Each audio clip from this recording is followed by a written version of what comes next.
Dictation शुरू होगा 5 seconds के बाद।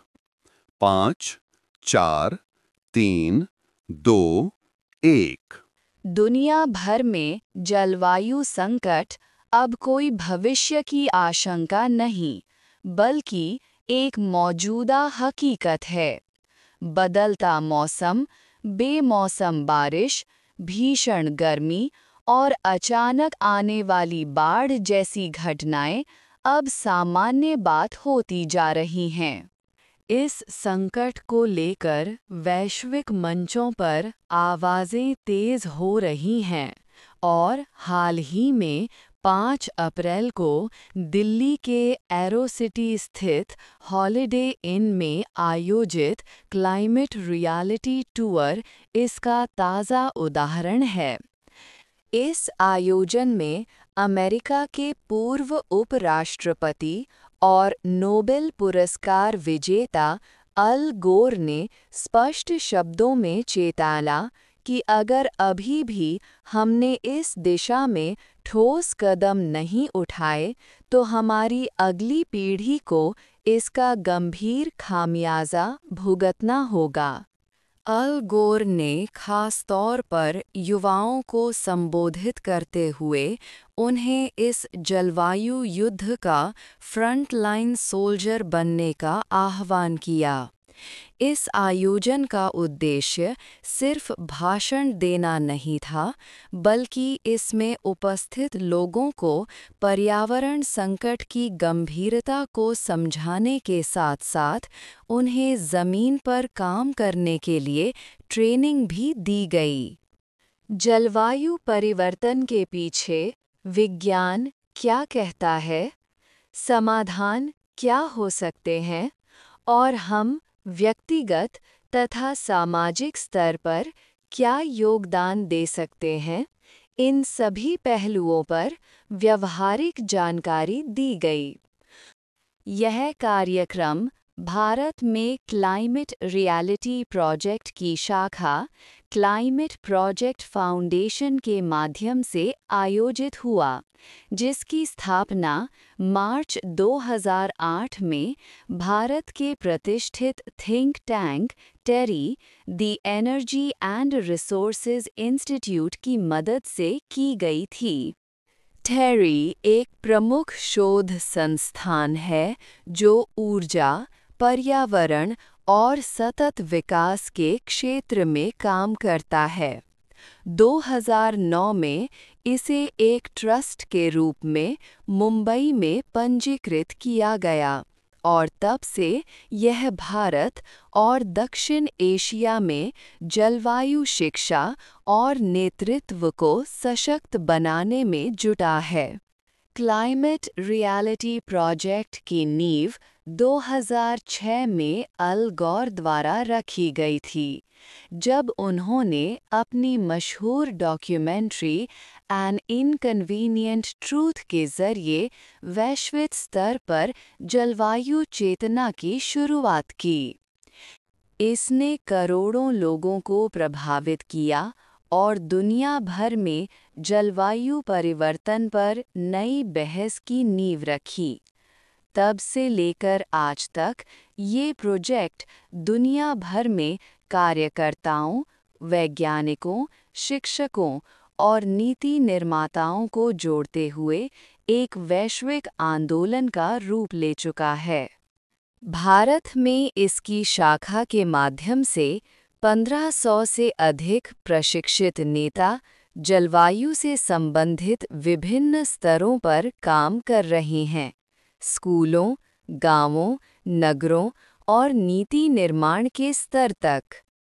इस वर्ष की जलवायु गतिविधियों का सबसे महत्वपूर्ण पड़ाव COP30 होगा, यानी कॉन्फ्रेंस ऑफ पार्टीज का 30वां वार्षिक सम्मेलन, जो 2025 में ब्राज़ील के अमेज़न क्षेत्र स्थित शहर बेलेम में आयोजित होगा। यह सम्मेलन संयुक्त राष्ट्र के अंतर्गत होने वाली सबसे महत्वपूर्ण जलवायु बैठक मानी जाती है, जिसमें दुनिया के सभी देश जलवायु परिवर्तन पर चर्चा करने, अपनी प्रगति की समीक्षा करने और भविष्य के लिए ठोस कदम तय करने के लिए इकट्ठा होते हैं। COP30 में एक बार फिर से यह सवाल जोर से उठेगा, क्या हम अब भी तापमान को 1.5 डिग्री सेल्सियस तक सीमित रखने का लक्ष्य हासिल कर सकते हैं? यह लक्ष्य पेरिस समझौते के अंतर्गत तय किया गया था, जिसमें सभी देशों ने जलवायु परिवर्तन के दुष्प्रभावों को रोकने के लिए एक सीमा निर्धारित की थी। लेकिन अब सवाल उठता है, आखिर इसमें रुकावट कहाँ है?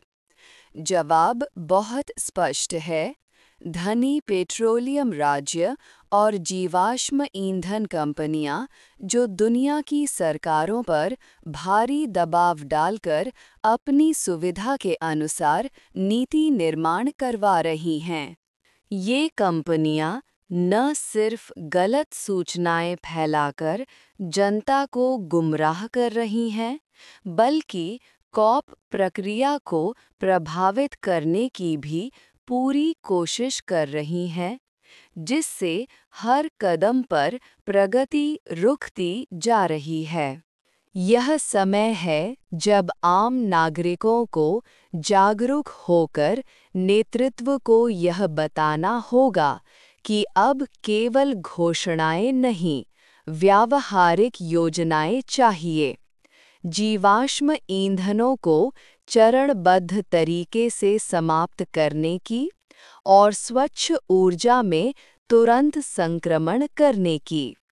इस दिशा में क्लाइमेट रियलिटी टूर जैसे आयोजन बेहद ज़रूरी हो जाते हैं, क्योंकि ये न केवल लोगों को सूचित करते हैं, बल्कि उन्हें प्रशिक्षित भी करते हैं कि वे इस परिवर्तन का हिस्सा कैसे बन सकते हैं। COP30 से पहले एक और बड़ी चिंता यह है कि G20 देशों द्वारा जीवाश्म ईंधन क्षेत्र को दी जाने वाली सब्सिडी। अकेले 2023 में यह राशि $620 अरब के आंकड़े को पार कर गई, यानी दुनिया का वह पैसा जो सार्वजनिक विकास, शिक्षा, स्वास्थ्य या स्वच्छ ऊर्जा में लगाया जा सकता था, वो उन कंपनियों को चला गया जो पर्यावरण को नष्ट कर रही हैं। विडंबना यह है कि वही कंपनियां हर साल अरबों डॉलर का मुनाफा कमाती हैं, जबकि आम लोग जलवायु आपदाओं की असली कीमत चुका रहे हैं, कभी बाढ़ में घर खोकर, कभी सूखे में फसल गंवाकर। लेकिन सभी खबरें नकारात्मक नहीं है। एक सकारात्मक संकेत यह है कि आज के समय में स्वच्छ ऊर्जा जैसे सौर और पवन ऊर्जा कई देशों में सबसे सस्ती बिजली का स्रोत बन चुके हैं। तकनीक और निवेश की मदद से हम एक ऐसे भविष्य की ओर बढ़ सकते हैं जहां हमें अपनी ज़रूरत की ऊर्जा तो मिले, लेकिन पर्यावरण का विनाश किए बिना। अब सरकारों को चाहिए कि वे इस बदलाव को समर्थन दें और स्वच्छ ऊर्जा क्षेत्र को प्राथमिकता में लाएं। क्लाइमेट रियलिटी प्रोजेक्ट इस बदलाव के लिए लोगों को प्रेरित कर रहा है। भारत में इसके अंतर्गत ग्रीन कैंपस कार्यक्रम चलाए जा रहे हैं, जिसमें शैक्षणिक संस्थानों को एक सतत भविष्य की ओर ले जाने के लिए मार्गदर्शन दिया जाता है। इसके अलावा वृक्षारोपण, जल संचयन, ऊर्जा संरक्षण और युवा नेतृत्व निर्माण जैसे कार्यक्रमों से ये संगठन आने वाले कल के लिए ज़रूरी बुनियाद रख रहा है।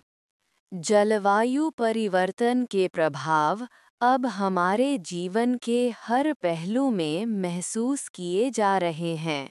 खेती, स्वास्थ्य, जल स्रोत और यहाँ तक कि अर्थव्यवस्था तक।